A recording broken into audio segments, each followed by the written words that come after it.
देखोगे नहीं तो सीखोगे कैसे। श्री कृष्ण की जीवन लीला से सीखने वाली 5 बड़ी बातें आज श्री कृष्ण जन्माष्टमी के शुभ अवसर पे मैं आपको बताने जा रहा हूँ। जीवन में कर्मों का फल सबको भोगना पड़ता है, चाहे वो आप हो या हम हो। क्या आपने विचार किया है कि भगवान के माता पिता वासुदेव देवकी 14 वर्ष तक कारागार में क्यों रहे, जबकि वो तो भगवान के माता पिता थे। कंस को मारने के पश्चात जब श्री कृष्ण कारागार में पहुंचे तो उनसे उनके माता पिता ने पूछा कि आप तो प्रभु हैं, आप तो लीलाधारी हैं, आप तो हमें पहले ही इस कारागार से मुक्त करा सकते थे, फिर भी आपने अभी तक हमें इस कारागार से मुक्त क्यों नहीं कराया। श्री कृष्ण जी मुस्कुराए और उन्होंने कहा, माता, इस पृथ्वी मृत्युलोक में जो भी आया है उसे अपने कर्मों का फल भोगना ही है। शायद आपको याद नहीं है कि आप पिछले जन्म में आपने मुझे 14 वर्ष का वनवास दिया था। जब माँ ने ये सुना तो उत्सुकता वक्त उन्होंने पूछा, तो फिर कौशल्या कौन थी? तो श्री कृष्ण फिर मुस्कुराए और उन्होंने कहा, वही तो यशोदा मैया हैं इस जन्म में। तो इस प्रकार मृत्युलोक में अपने कर्मों का फल सभी को भोगना पड़ता। प्रभु की दूसरी लीला सुनिए। प्रभु वो करते हैं जो हम नहीं करते हैं। दुर्योधन ने पांडवों को मारने की कई बार कोशिश की। जब उसने लाक्षागृह में पांडवों को जलाने की कोशिश की, मार नहीं पाया, वे बच के निकल गए और वेश बदलकर जंगल में रहने लगे। उसी समय द्रौपद ने स्वयंवर रचा था द्रौपदी के लिए। पांडव भी वहां ब्राह्मण वेश में पहुंचे। कृष्ण जी वहां पे पहले से ही मौजूद थे। उन्होंने जैसे ही पांडवों को देखा वो उन्हें पहचाना। स्वयंवर की शर्त थी कि भूमि पर रखे पात्र में रखे पानी पर देखकर छत पे घूमती हुई मछली की आंख पे निशाना लगाना था, जो कि असंभव था। कई राजाओं ने कोशिश की लेकिन कोई भी सफल नहीं हो पाया। अर्जुन के पास श्री कृष्ण आए और उन्होंने उन्हें पूरी विधि समझाई। अर्जुन ने कहा, जब सब मुझे ही करना है तो फिर आपकी क्या आवश्यकता। कृष्ण जी मुस्कुराए और उन्होंने कहा, तुम सिर्फ वो करो जो कर सकते हो, मैं वो करूंगा जो तुम्हारे बस में नहीं है। अर्जुन ने पूछा, कैसे प्रभु? तो श्री कृष्ण ने जवाब दिया, मैं हिलते पानी को स्थिर कर दूंगा ताकि तुम्हें निशाने लगाने में दिक्कत ना हो। तुम बेहतर से बेहतर करना। और अर्जुन ने बेहतर से बेहतर किया, उसका प्रयास सफल हुआ। इसी प्रकार हमें भी जीवन में बेहतर से बेहतर करना चाहिए, क्योंकि हमें वो करना है जो हम कर सकते हैं और आगे जो होगा वो प्रभु करेंगे। इसी प्रकार कृष्ण जी की तीसरी लीला। प्रभु की भक्ति हमेशा निष्कपट होनी चाहिए, कोई भी छल और भाव नहीं होना चाहिए। दूसरे को दिखाने के लिए कभी भी प्रभु की भक्ति ना करें, उनका प्रभु से आपका भाव जुड़ा होना चाहिए। श्री कृष्ण के बारे में जब ब्रह्मांड में चर्चा होती थी कि इनका सबसे बड़ा भक्त कौन है, तो एक ही उत्तर मिलता था, राधा रानी। हर कोई सहमत था, लेकिन नारद जी नहीं थे।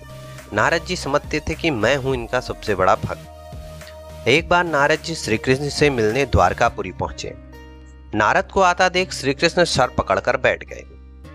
नारद जी पहुंचे, उन्होंने प्रणाम किया और पूछा, प्रभु क्या हुआ? श्री कृष्ण जी ने कहा, सर में बहुत पीड़ा है, क्या करें? नारद मुनि ने उनके चरण स्पर्श किया और पूछा, प्रभु यदि मेरे लायक कोई सेवा हो, मैं कोई उपाय कर सकता हूं तो मुझे बताएं। तो श्री कृष्ण जी ने कहा, इसका एक ही उपाय है। मेरा सबसे बड़ा भक्त यदि अपने चरण धो के मुझे पानी पिला दे तो मैं ठीक हो जाऊंगा। नारद जी मन ही मन सोचने लगे, सबसे बड़ा भक्त तो मैं हूं, लेकिन यदि मैं इन्हें अपने चरणों का धोया हुआ पानी पिलाऊंगा तो सीधे नर्क जाऊंगा। अब उनके मन में विचार आया कि राधा रानी को भी सब इनका भक्त कहते हैं। तो वो प्रभु से आज्ञा लेके राधा रानी के महल गए और उन्हें बताया प्रभु के बारे में। जैसे ही राधा रानी ने उपाय सुना और प्रभु की पीड़ा के बारे में उन्हें मालूम हुआ, उन्होंने तुरंत वैसा ही किया और अपने चरण धोके उसका पानी नारद जी को दे दिया और कहा, प्रभु को ये आप जाके पिला। नारद जी तुरंत ही लीलाधर की लीला समझ गए और उन्होंने भी मान लिया कि राधा रानी ही उनकी सबसे बड़ी भक्त है। इसी प्रकार अब मैं वर्णन करता हूँ श्री कृष्ण की चौथी लीला का। रणछोड़ दास। रणछोड़ दास क्यों कहा जाता है श्री कृष्ण? भगवान श्री कृष्ण जीवन में कभी भी अनावश्यक ताकत या बल नहीं दिखाते थे और उन्होंने भी हमें यही सीख दी है कि कभी भी अनावश्यक शक्ति प्रदर्शन नहीं करना चाहिए। वो महाभारत में भी सारथी बने थे, योद्धा नहीं बने थे। जब अर्जुन ने उनसे पूछा था तो उन्होंने कहा था, अर्जुन तुम्हारा युद्ध है, तुम लड़ो। एक बार तो उन्होंने रण भी छोड़ दिया था। इनका जन्म कंस वध के लिए हुआ था। कंस के अत्याचार से इन्हें मुक्ति दिलानी थी और इन्होंने वो कार्य किया। किशोरावस्था में ही कर दिया था। कंस की मृत्यु से दुखी होकर कंस के जो ससुर थे जरासंध, उन्होंने आक्रमण करने की योजना बनाई और इसके साथ ही उनके साथ कई सारे शक्तिशाली राजा थे, जिनमें शिशुपाल, काल, यवन आदि थे। कृष्ण जी एवं बलराम को जब पता चला कि जरासंध युद्ध करने के लिए अपनी सेना लेके आ रहा है, तो निर्दोष नागरिकों को बचाने के लिए प्रभु ने लीला रची और रातों रात नई नगरी द्वारिका के किनारे, समुद्र के किनारे द्वारिका बसा दी और सभी नागरिकों को वहां सीधा भेज दिया। सुबह होते ही जरासंध पूरी सेना लेके वहां पहुंच गया और उनके साथ कई अन्य शक्तिशाली राजा भी थे। दोनों भाइयों को मारने के लिए जैसे ही उन्होंने शस्त्र उठाए तो दोनों भाई श्री कृष्ण और बलराम ने वहां से दौड़ लगा दी। वे भाग लिए। पीछे पीछे उनके राजा भी दौड़े। इनमें जो काल यवन था वह बड़ा ही निर्भीक था, क्योंकि उसे वरदान प्राप्त था कि वह किसी भी अस्त्र या शस्त्र से नहीं मारा जाएगा, इसलिए उसे लगता था कि वह अमर है। श्री कृष्ण का पीछा करते करते काल यवन एक गुफा में पहुंचा। वहां पे राजा मुचकंद सोए हुए थे, जिन्हें इंद्र के द्वारा वरदान प्राप्त था कि यदि कोई भी इनकी निद्रा में व्यवधान डालेगा बिना कारण के, तो ये वो जलकर भस्म हो जाएगा। श्री कृष्ण ने अपनी लीला रची और अपना पीतांबर मुचकंद के ऊपर डाल दिया। और जब वहां पे काल यवन पहुंचा तो उसने सोचा कि ये श्री कृष्ण सो रहे हैं और उन्होंने कहा कि तू सो के सोच रहा है कि मुझसे बच जाएगा, और इसी अहंकार में लात मारी। लात मारते ही मुचकंद उड़ गए और काल यवन भस्म हो गया। श्री कृष्ण ने मुचकंद को अपना चतुर्भुज रूप दिखाया और उन्हें मोक्ष प्राप्त हो गया। जरासंध को भी श्री कृष्ण ने अपनी लीला के द्वारा भीम से मरवा दिया। भगवान ने भागकर वहां से कई निर्दोष नागरिकों की जान बचाई और काल यवन को मारा और भगवान के वरदान का मान भी रखा। युद्ध से भागकर निर्दोष नागरिकों की जान बचाई। श्री कृष्ण हमें यह संदेश देते हैं कि ताकत का प्रदर्शन कभी भी अनावश्यक नहीं करना चाहिए। यदि वो चाहते तो पूरी सेना को नष्ट कर सकते थे, लेकिन उन्होंने ताकत का प्रदर्शन नहीं किया। श्री कृष्ण की लीलाओं से पांचवी लीला आपको बताता हूं। वो हमें सिखाते हैं हमेशा मद से दूर रहें, अहंकार से दूर रहें।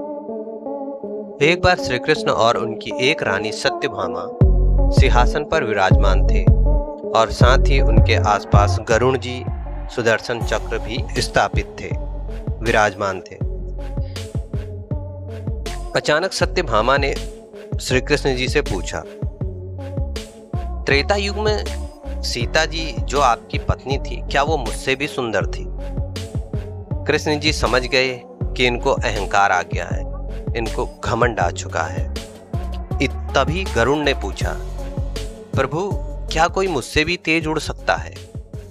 उनके इस तरह के वार्तालाप को सुन के सुदर्शन चक्र कहाँ पीछे रहते। उन्होंने भी पूछा, हे प्रभु मैंने तो आपको कई युद्धों में विजय दिलाई है, क्या मुझसे भी कोई शक्तिशाली अस्त्र है या कोई मुझसे भी शक्तिशाली शस्त्र है? श्री कृष्ण जी तुरंत ही समझ गए कि इन तीनों पे अहंकार आ चुका है। उन्होंने लीला रची। उन्होंने गरुण जी से कहा, आप तत्काल जाएं यहाँ से और हनुमान जी से जाके कहो माता सीता और प्रभु राम उनकी प्रतीक्षा कर रहे हैं।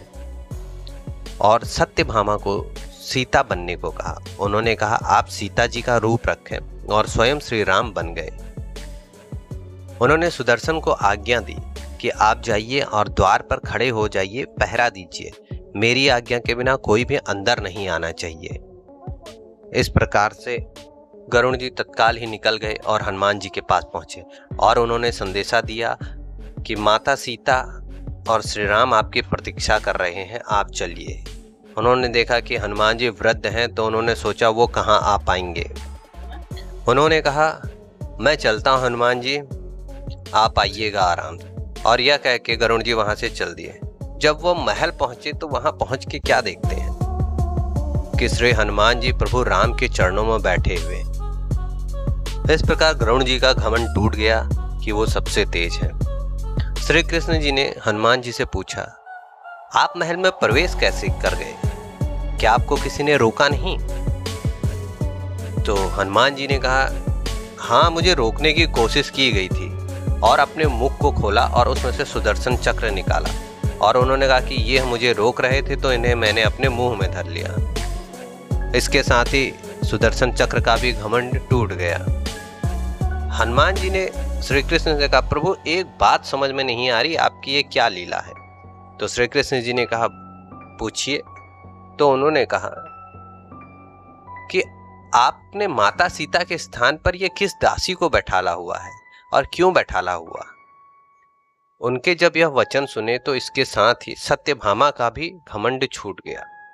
प्रभु ने सबको बता दिया कि ये मेरी लीला थी। अहंकार मत करना, अहंकार कभी भी मत करना, क्योंकि अहंकार करने वाले का नाश हो जाता है, उसे सबके सामने झुकना पड़ता है। तो ये थी श्री कृष्ण की 5 लीलाएं। इस जन्माष्टमी आप इन लीलाओं की कथाओं का आनंद लीजिए। यदि आपको पसंद आई हो तो भक्ति ज्ञान उपाय चैनल को आप लाइक करें, सब्सक्राइब करें। प्रभु राम भक्त हनुमान हम सभी पे आशीष बनाए रखें। कृष्ण जी की कृपा सब पे बनी रहे। जय श्री राम।